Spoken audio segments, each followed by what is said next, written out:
Bienvenue dans cette vidéo et merci beaucoup d'avoir honoré au rendez-vous.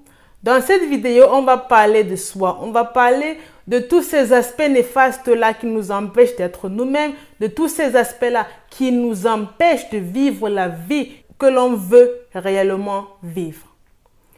Généralement, ces personnes-là qui n'ont pas la maîtrise de soi, ou bien ces personnes-là qui ne s'aiment pas suffisamment, ou bien celles-là même aussi qui n'arrivent pas à être fières d'elles-mêmes.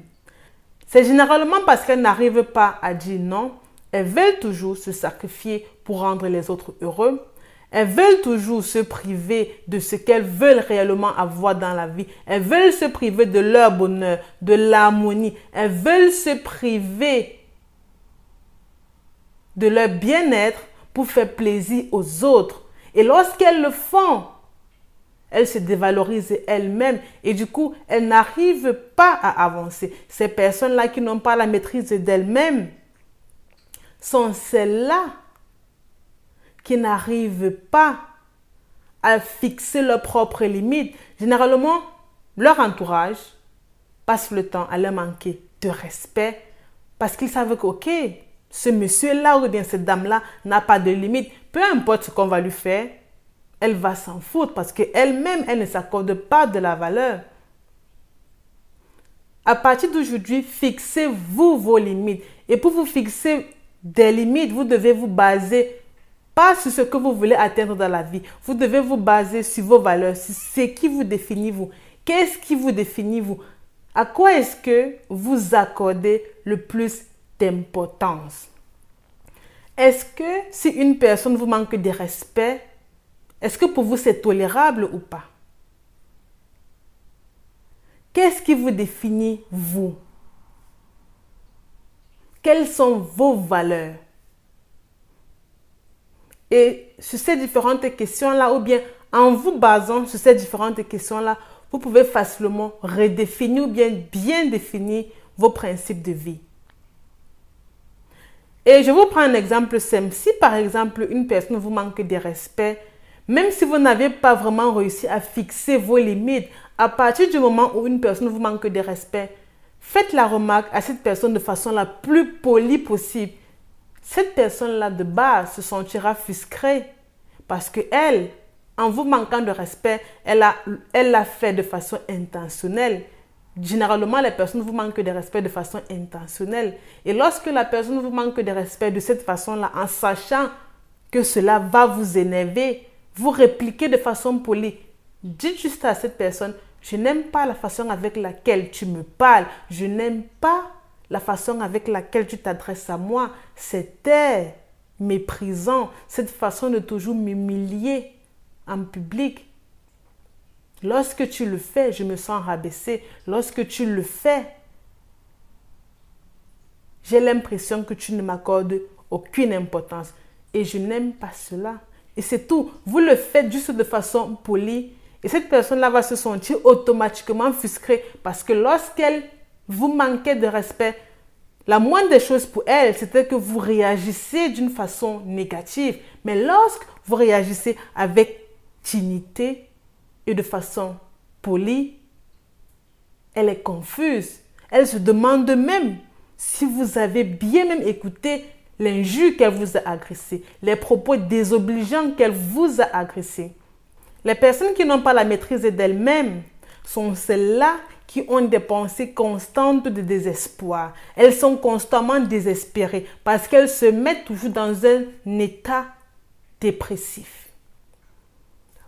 Vous êtes le seul maître de votre vie. Cela veut dire, vous seul pouvez choisir l'état dans lequel vous vous situez.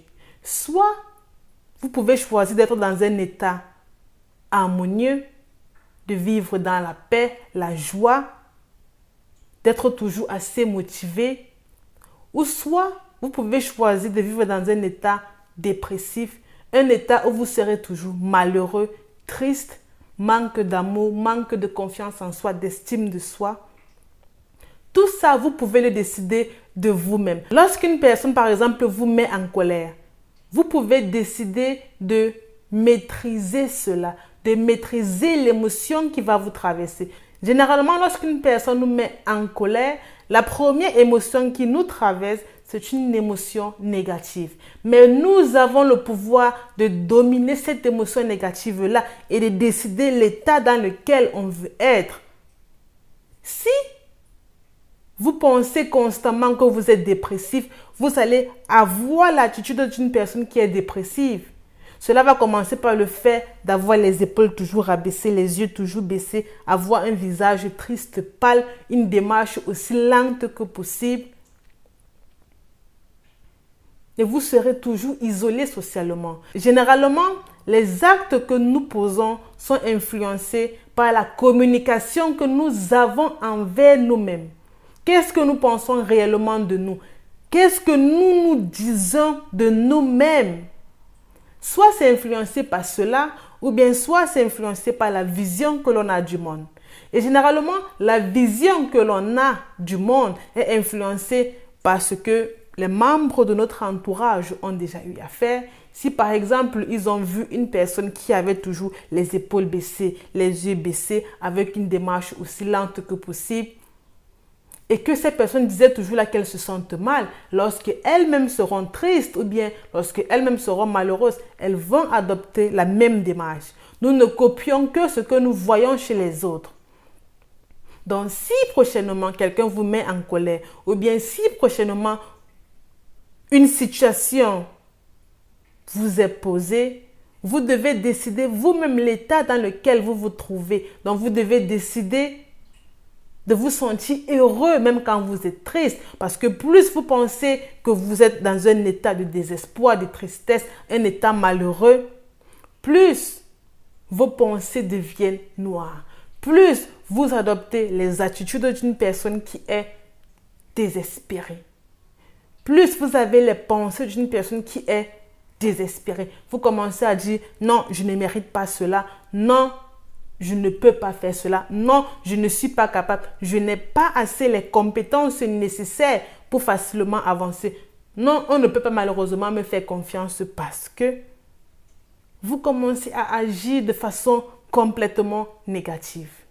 Ce type de personne qui n'a pas la maîtrise de soi, ce type de personne qui ne s'accorde pas vraiment de la valeur, sont celles-là qui évitent les responsabilités. Elles n'aiment pas avoir les responsabilités parce qu'elles ne veulent pas assumer les conséquences de leurs actes. Et généralement, ce qu'elles font, c'est quoi? C'est que elles sont incapables de prendre les décisions d'elles-mêmes et elles se basent toujours sur ce que les autres ont déjà eu à faire pour prendre les décisions. Parce qu'elles ne veulent pas assumer les conséquences. Elles se sentent incapables d'assumer les conséquences. Si elles sont avec des gens qui régulièrement, chaque vendredi, vont en soirée ou bien vont en boîte, elle ne sera pas capable de dire que non, malheureusement, je ne peux pas aller en boîte parce que j'avais prévu travailler demain sur un projet qui m'est très important. Ou bien, tout simplement, je ne veux pas aller en boîte, je veux rester à la maison. Elles auront du mal à le dire parce qu'elles auront du mal à assumer les conséquences. Peut-être elles auront peur que ses amis vont la refouler. De toutes les façons, si une personne vous considère comme son amie, elle doit être à même capable de connaître ce qui est réellement important pour vous. De telle sorte que si vous dites à cette personne-là que malheureusement, je ne peux pas vous accompagner ou bien malheureusement, je ne peux pas participer à cette activité-là, ces amis-là seront à même capables de comprendre si elles sont vraiment vos vrais amis. Donc, à partir d'aujourd'hui, prenez les responsabilités, prenez vos responsabilités à main. Parce que peu importe les différents domaines de votre vie qui vous intéressent, vous serez toujours amené à prendre des responsabilités. Vous serez toujours amené à donner un peu plus qu'il n'en faut, à sortir de votre zone de confort. Et si vous ne parvenez pas à sortir de votre zone de confort, vous ne pourriez jamais prendre les décisions de vous-même et en assumer les conséquences. Plus vous prenez les décisions de vous-même, plus vous assumez les conséquences. Et c'est comme ça que vous développez votre personnalité. C'est comme ça que les autres vous font de plus en plus confiance parce qu'ils savent que ce monsieur-là ou cette dame-ci sait réellement ce qu'elle veut de sa vie. Cet enfant-ci, il sait où il va. Ce jeune homme-là, il a des valeurs. Il se respecte lui. N'hésitez pas de vous abonner et n'oubliez pas de rester heureux et d'être toujours positif.